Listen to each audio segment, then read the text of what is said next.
15절입니다. 요셉의 형제들이 그들의 아버지가 죽었음을 보고 말하되 요셉이 혹시 우리를 미워하여 우리가 그에게 행한 모든 악을 다 갚지나 아니할까 하고, 야곱의 장례식을 은혜 가운데 잘 마쳤습니다. 요셉은 이 장례식을 통해서 큰 은혜를 받았죠. 아버지의 유언이 얼마나 이 하나님의 언약을 중심으로 되어 있는지를 경험했고, 또 야곱이 얼마나 살아생전에 하나님의 약속 가나안 땅을 바라보며 살았는지 그 이유도 알았고, 또 우리 후손들이 반드시 이 가나안 땅으로 다시 돌아가야 된다는 것을 다짐하고 생각하는 그런 시간이었습니다. 우리로 말하면 소망의 시간, 믿음의 시간, 그런 은혜로운 장례식이었죠. 그런데 이제 형들은 이걸 전혀 감을 잡지 못합니다. 장례식을 긴 기간 동안 했는데, 그리고 그 가나안 땅을 보고 왔는데도 아무 생각이 없죠. 오로지 생각하는 것은 이제 아버지가 안 계시니 형들이, 요셉이 이 형들을 죽이겠구나, 우리를 복수하겠구나, 이런 생각을 하고 두려워하는 겁니다. 그렇죠? 사람들은 자기의 수준까지, 신앙의 수준까지만 생각하게 되어 있습니다. 이런 은혜로운 장례식을 마쳤는데 전혀 깨달은 바가 없죠. 16절에 요셉에게 말을 전하여 이르되 당신의 아버지가 돌아가시기 전에 명령하여 이르시기를 너희는 이같이 요셉에게 이르라 내 형들이 내게 악을 행하였을지라도 이제 바라건대 그들의 허물과 죄를 용서하라 하셨나니 당신 아버지의 하나님의 종들은 우리 죄를 이제 용서하소서 하며 요셉이 그들이 그에게 하는 말을 들을 때에 울었더라. 자, 장례가 끝나고 불안한 형들이 취한 행동은 두 가지입니다. 첫 번째는 아버지가 우리들을 용서하라고 유언을 하셨었다 라고 거짓말하는 겁니다. 이런 유언을 형제들에게 하는 게 아니라 요셉에게 해야 되죠. 용서할 사람에게 하지 형들에게 하겠습니까? 그리고 이게 거짓말이라는 게 또 17절 그 중반 위에 보면 당신 아버지의 하나님의 종들인 우리 죄를, 지금까지 하나님 제대로 찾지도 않던 사람들이 중요하고 급하니까 하나님 이름을 팔아먹죠. 당신의 아버지의 하나님의 종들인 우리, 자기들의 하나님, 나의 하나님도 아니고 우리의 하나님도 아니고 아버지의 하나님의 종들인 우리, 이렇게 합니다. 원래 그 자신 없는 사람들이 보면 그 하나님 이름을 많이 팔아먹어요. 그래서 말할 때 보면 하나님을 얘기 너무 많이 한 사람은 의심스러운 사람입니다. 아버지 이름도 팔아먹고, 그렇죠? 팔아먹을 수 있는 건 지금 다 팔아먹습니다. 그래서 하나님 이름, 아버지 이름, 목사님 이름, 장로님 이름 자꾸 이렇게 하면서 친한 척하는 사람들은 다 떳떳하지 않기 때문에 그래요. 자기가 떳떳하면 여러분 진실을 말하는 겁니다. 떳떳하지 않기 때문에 이렇게 다른 이름들이 나오는 거죠. 자, 그리고 요셉은 이미 용서했습니다. 이미 형제들을 용서했죠. 그런데 형제들이 죄책감이 여전히 있는 거예요. 그래서 이런 겁니다. 자기들이 하나님께 진심으로 회개를 했고 진작 요셉에게 진심으로 용서를 구했으면 죄책감과 이런 정죄감이 사라질 것인데 이것을 안 하니까 계속 이 죄짐이 자기들을 힘들게 하는 거예요. 제대로 회개도 안 하고 제대로 용서를 구하지 않은 거죠. 그래서 이 죄짐, 죄책감과 정죄감이 이 형들을 늘 누르고 있었던 거죠. 말하진 않았지만 이제 아버지 돌아가시니까 그 본심이 나오지 않습니까? 여러분, 우리도 이럴 때가 있죠. 죄책감이 우리를 힘들게 합니다. 그래서 어쩔 때는 이 사명을 다 감당하지 못하도록 방해하기도 하죠. 여러분, 우리가 이럴 때는 어떻게 되겠습니까? 말씀을 붙들어야 됩니다. 말씀. 자꾸 우리가 인간적으로 생각하기 때문에 또 회개하고도 죄책감에 시달리는 거예요. 요한일서 1장 9절에 만일 우리가 우리 죄를 자백하면 그는 미쁘시고 의로우사 우리 죄를 사하시며 우리를 모든 불의에서 깨끗하게 하실 것임이니라. 여기 보면 분명하게 되어 있죠. 우리가 우리 죄를 자백하면, 우리가 우리 죄를 자백하면, 진심으로 하나님 앞에 회개하고 사람에게 용서를 구하면 하나님 우리 죄를 다 용서해 주십니다. 우리가 예수 그리스도께서 죽으심으로 우리 죄가 용서받고 제사함받고 구원받는다는 걸 믿는데, 우리가 우리 죄를 자백하면 하나님이 그 죄를 용서한다는 것은 잘 못 믿어요, 사람들이. 예수님이 죽음으로 죄 용서받았다는 걸 믿는데, 우리가 매번 짓는 이 죄들에 대해서 자백하고 회개하면 그것 또한 깨끗하게 용서받는다는 것을 잘 믿지 못합니다. 왜 그러느냐 하면 두 가지 생각입니다. 크게 첫 번째는 내가 용서받기 위해서 뭔가 해야 된다고 생각해요. 두 번째는 용서받는 것을 좀 감정적으로 이렇게 확인하려고 하는 거죠. 내가 회개했으니까 뭔가 마음이 시원해지고 머리가 맑아지고 그다음 뭐가 일이 잘 풀리고 느낌이 좀 좋아져야 용서를 받았다고 생각하는 거예요. 그러니까 이 회개를 하고도 제사함의 확신을 누리지 못하고 계속 죄책감, 정죄감에 시달리게 되는 겁니다. 여러분, 용서는 하나님의 은혜로 받는 걸 우리는 믿습니다. 내 행위가 아니라, 내가 뭘 했기 때문에 용서받는 게 아니라 예수님이 이미 죄의 대가를 지불했기 때문에 용서를 받는 거죠. 우리가 짓는 죄에 대해서 그것을 인정하고 회개하기 때문에 용서받는 거지 뭔가 하는 것이 아닙니다. 그 다음에 용서받는 것은 감정적으로 확인하는 것이 아닙니다. 내가 회개했더니 눈물이 많이 나오고 마음이 시원해지고 뭐 이런 것이 있어야 용서받는 게 아니죠. 용서는 그리스도의 말씀을 믿음으로 우리가 확신을 하는 겁니다. 요한일서 1장 9절 말씀, 이걸 가지고 자꾸 싸워야지, 아니면 마귀가 주는 정죄감 때문에 우리가 계속 시달리게 되거든요. 자, 이렇게 이제 용서에 대한 확신이 없는 형들의 저런 모습을 보고 요셉이 울죠. 요셉이 이미 2번이나 울었습니다, 이 일 때문에. 그런데 또 형들의 저런 모습을 보니 얼마나 불쌍하겠어요. 자기들의 죄의 책을 이겨내지 못하고 평생 시달리는 저 모습을 보며 너무 불쌍한 거죠. 또 18절에 보면 그의 형들이 또 친히 와서 요셉의 앞에 엎드려 이르되 우리는 당신의 종들입니다. 보세요. 죄에 대한 용서에 대한 확신이 없으니까 우리는 당신들의 종들입니다 하고 엎드려 절하는 거죠.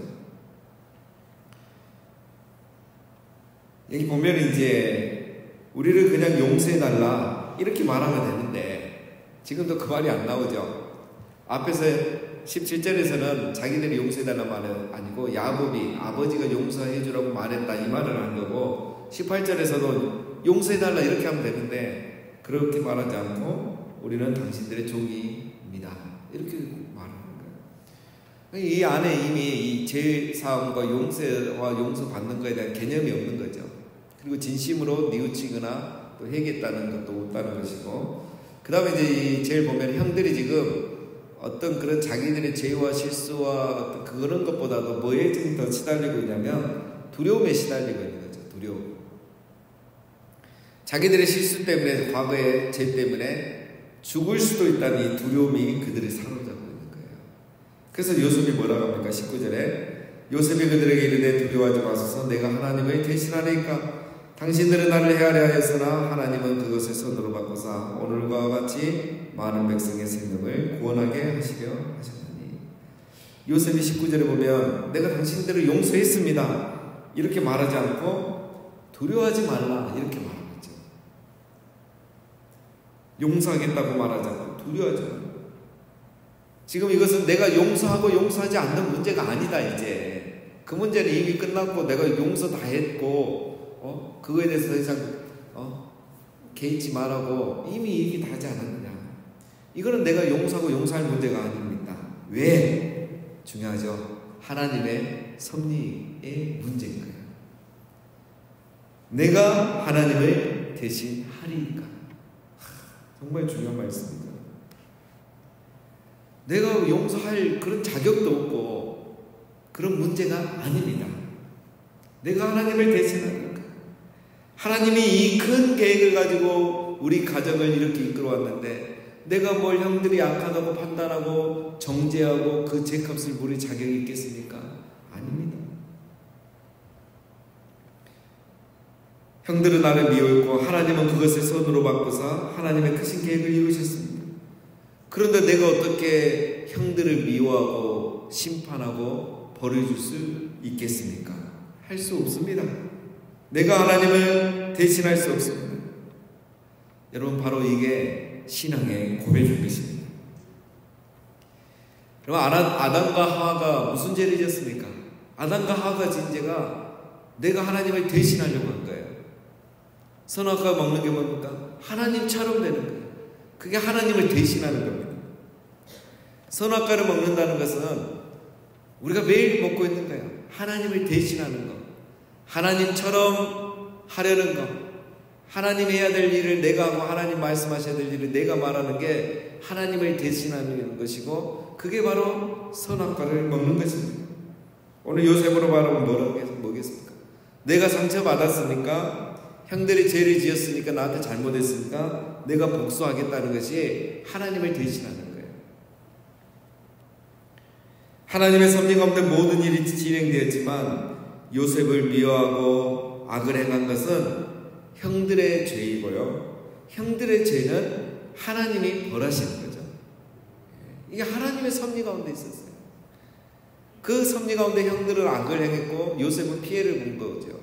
그렇다고 해서 요셉이 형들을 벌할 권리가 하나도 없습니다. 그 심판의 몫은 하나님에게 있는 거죠. 이게 중요한 겁니다. 요셉은 이걸 깨달은 거죠. 이 하나님의 섭리의 관점에서 이걸 보니까 용서하고 말고 복수의 그런 문제가 전혀 아니라는 거죠. 요셉이 이렇게 하나님을 대신하지 않으니까 하나님의 뜻이 이루어지잖아요. 그래서 요셉의 가족이 회복이 되고 하나님의 계획이 애굽 땅에서 다 이루어진 겁니다. 그런데 만약에 요셉이 하나님을 대신해서 형들을 미워하고 복수하기 시작했다면 그 가정이 어떻게 애굽에서 번성할 수 있었겠습니까? 물론 하나님은 또 계획을 이루니까 번성하게 하시겠죠. 요셉 가족을 통해서, 살아남은 가족을 통해서. 그러나 또 얼마나 많은 세월이 흘러가겠습니까? 하나님의 계획이 또 많은 시간이 소요가 되면서 이루어지겠죠. 오늘 이 말씀이 우리에게 굉장히 중요합니다. 우리가 가족관계 안에서, 지혜와 목장 안에서, 교회 공동체 안에서, 나라와 국가 안에서도 마찬가지입니다.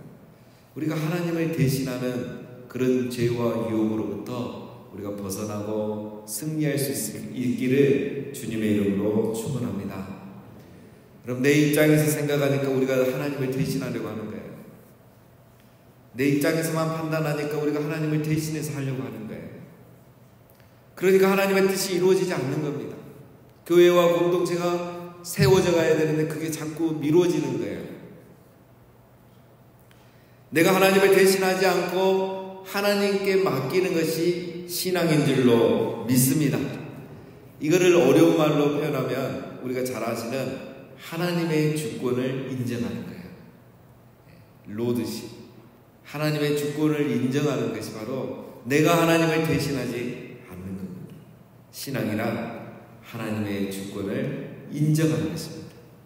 내가 하나님을 대신하지 않는 거예요. 내가 부모지만, 어른이지만, 내가 이 교회에 더 오래 다녔지만, 내가 더 잘 알지만 내가 하나님을 대신하지 않는 겁니다. 여러분, 우리의 관심을 어디에 둬야 되겠습니까? 오늘 요셉이 또 중요한 말을 하나 하죠.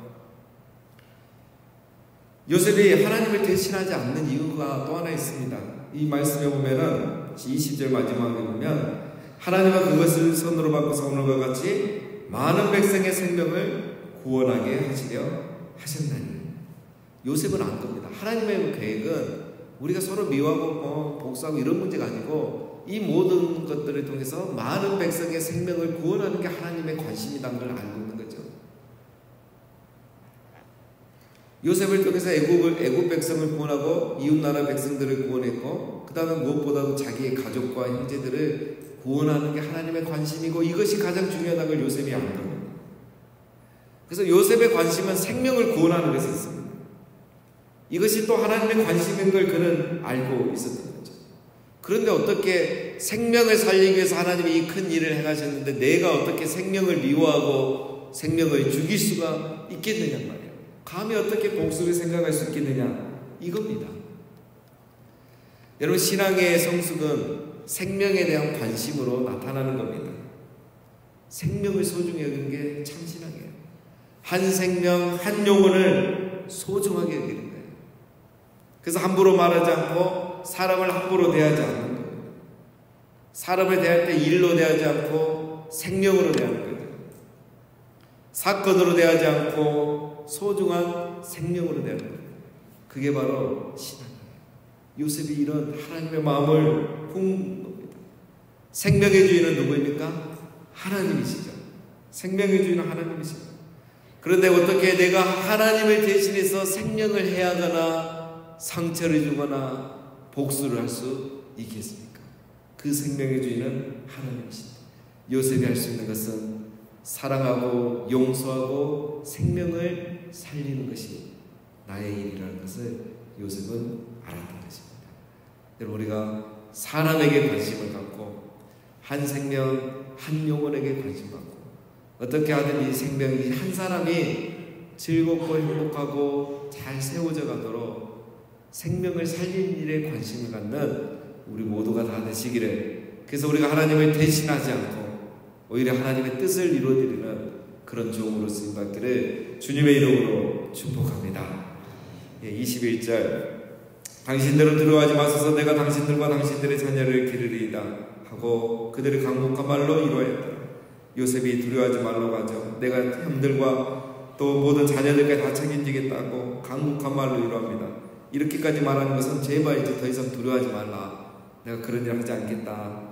이제 당신 자녀들까지 내가 다 책임지고 키워주겠다는 거죠. 이게 요셉의 진심인 겁니다.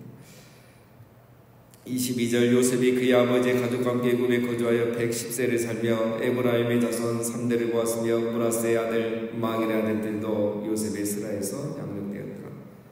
간단한 거지만 많은 메시지를 주죠. 요셉이 110세까지 살면서 손자, 증손자, 고손자까지 보면서 살았습니다. 그래서 이거 보면 요셉이 오래 살지 못했죠. 아브라함도 175세, 이삭도 180세, 자기 아버지 야곱도 147세를 살았는데 요셉이 제일 젊은데 제일 더 나은 시대를 살았는데 110세밖에 못 살았습니다. 왜 그렇겠습니까? 제가 봤을 때는 고생을 너무 많이 했어요. 이 배신감과 상처 속에 얼마나 시달리고 몸을 버렸겠습니까? 그리고 또 애굽에 와서도 고생을 많이 했잖아요.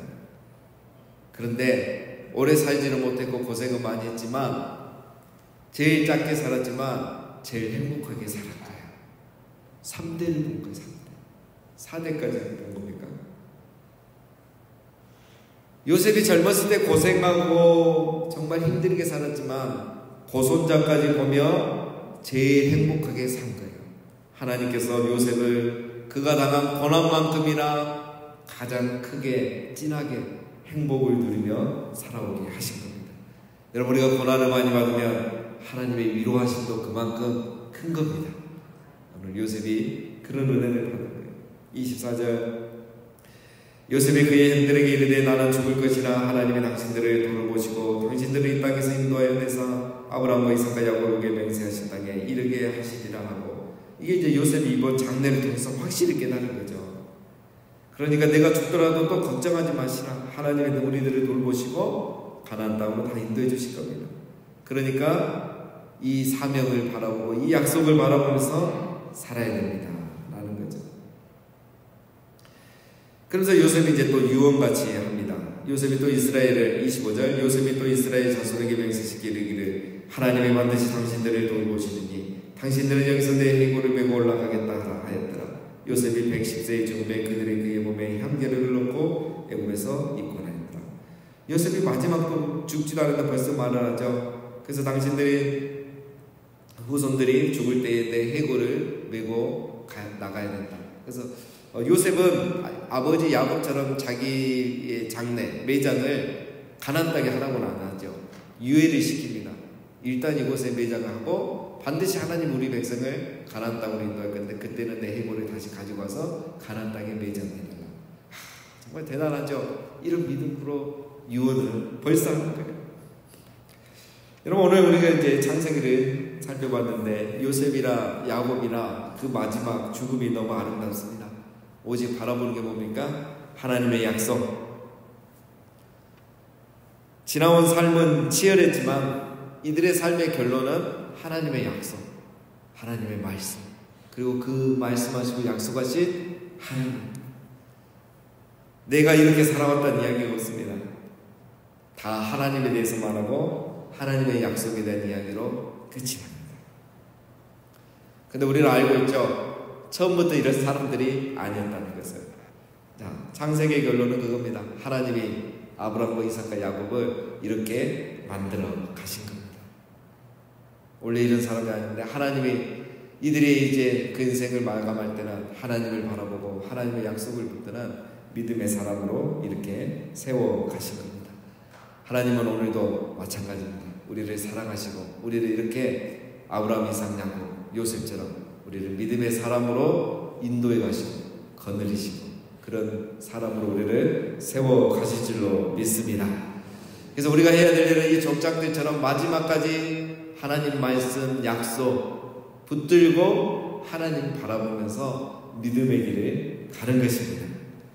우리에게 주어진 두 가지 사명, 전도의 사명, 봉사의 사명 잘 감당하면서 그렇게 살아가면 하나님은 우리 사명을 감당한 자에게 주는 5가지 축복, 승리의 축복, 물질의 축복, 영적인 축복, 지경이 넓어지는 축복, 형통의 축복, 갈수록 잘 되는 축복, 이 축복을 우리에게 주시는 거예요. 이 이야기가 바로 이 족장들의 이야기입니다. 이 창세기를 마치면서 우리도 이 아브라함과 이삭과 야곱과 요셉처럼 이 믿음의 길을 가고 사명자의 길을 가서 하나님께서 사명자에게 주신 이 5가지 복을 누리시는 우리 모두가 다 되시기를 주님의 이름으로 축복합니다.